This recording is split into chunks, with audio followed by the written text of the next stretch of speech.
Hello everyone! Yes, it looks familiar, diba? Because I've been here sa akon nga birthday. So kung wala pa kamo kalantaw sa akong birthday episode, please do watch it. I'll link it down below.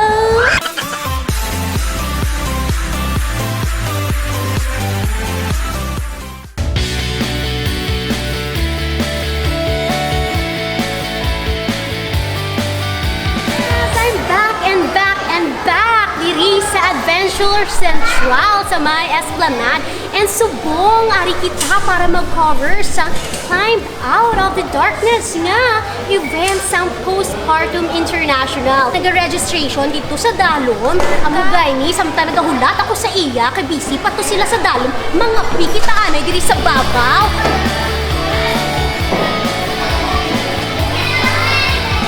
Negros nga! Diri ho, nga variety. Sulu, pag yun ang mga available ninyo, diri. Yeah, pag sa Batangas, Baguio. Yung sa mga mga sa mga Kalinog or sa Antique. Yung mga beans. Na, di ba? May bago naman kita nakita nga coffee shop nga nag-offer sa native coffee. Ayun.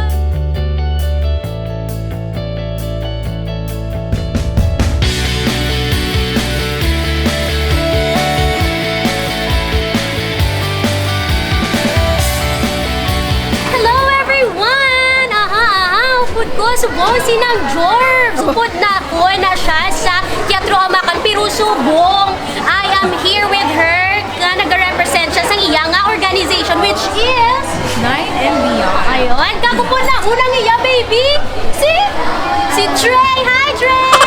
9 and Beyond in Ilo is actually a parenting center.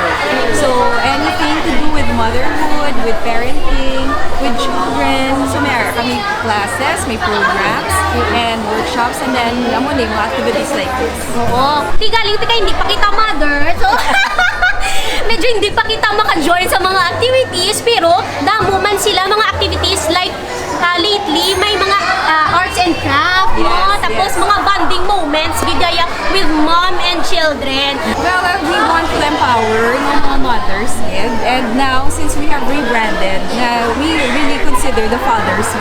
We are now 9 and Beyond. We're parenting partner. Motherhood extends after 9 months and then syempre sa pagbata, pagpadede, and then sobra pagid beyond pagid ako ng bata as tagit sa kaya pa. Gaan gid sila sa nurture gid sila, gaan sila activities not just sa ilang nutrition ang imo pang tanan social, emotional, physical nila development.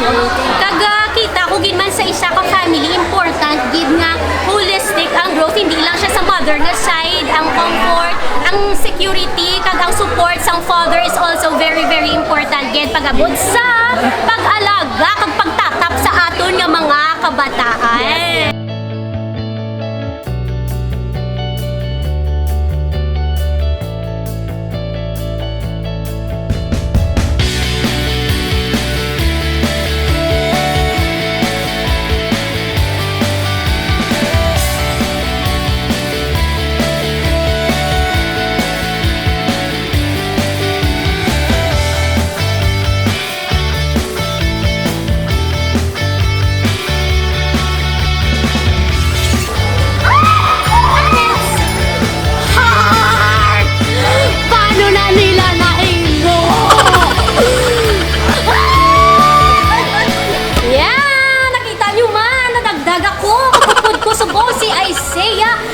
Champion man lang sa previous na competition. Mga supporters, palakpak ko! Oo! Isaiah, pila ka nakatuig nga nag-wall climbing? I've been climbing for more or less 3 years. Kagabalo ko nga ang climbing hambal di kagina ni Sir nagabulig. Aside from physically, emotionally, mentally, kag may spiritual pagid siya nga bulig sa ato, no? So as a student, anong effect sa imo sa pag-climb mo for almost 3 years? Well, as a student, climbing made me learn how to be humble and how to manage time well. Maintindihan ko ginang time management kaya ako ang ako niya isang guys estudyante ko ang kabulig ko gid isang teatro sa Imuya is wall climbing. So mga pila naka-competition sa imo nga na intrahan so far in 3 years nga climbing. I think more than 9 or 10 9 or 10. So ang biggest achievement mo gid? my biggest achievement was the lead national competition in Manila. Di pwede na tun matawag ang iban nga mga climbers da. Nga po niya isaya. Bao grabe gid gali no ka-challenging gid sa mga climb. Grabe gid guro nga effort ang kinanglan kag time management hambal man gani ni isaya. Pero daw mas prefer no gid ang climbing kaysa sa studies tama. So last studies, kita ka na ang climb.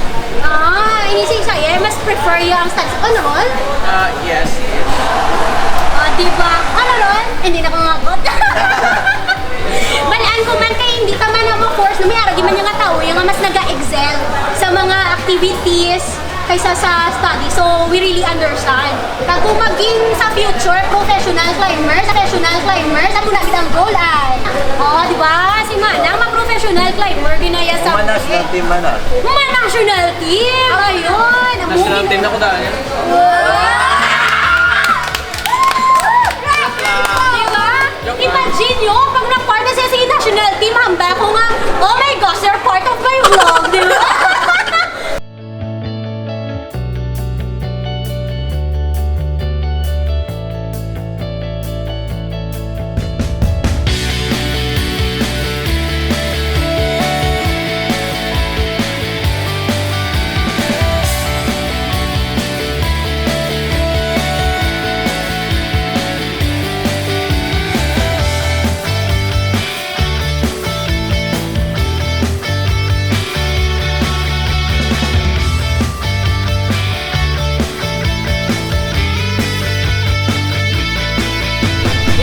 Sorry na naman ako, kag medyo challenging. May galigin nga to organizer, Tagalog.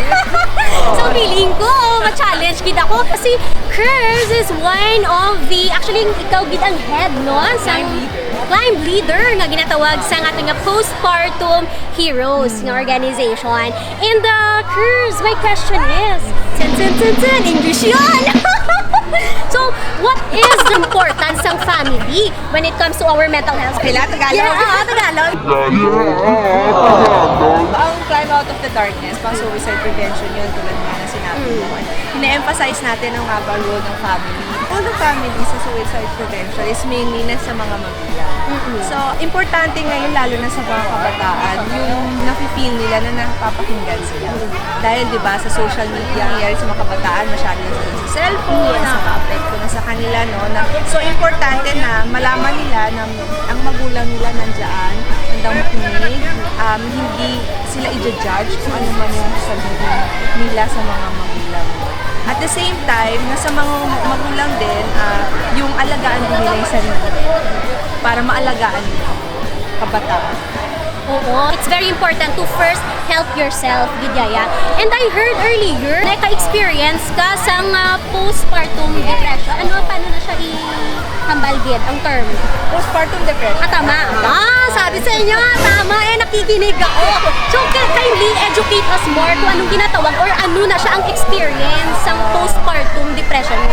Okay, sige. So, ang postpartum depression din siya.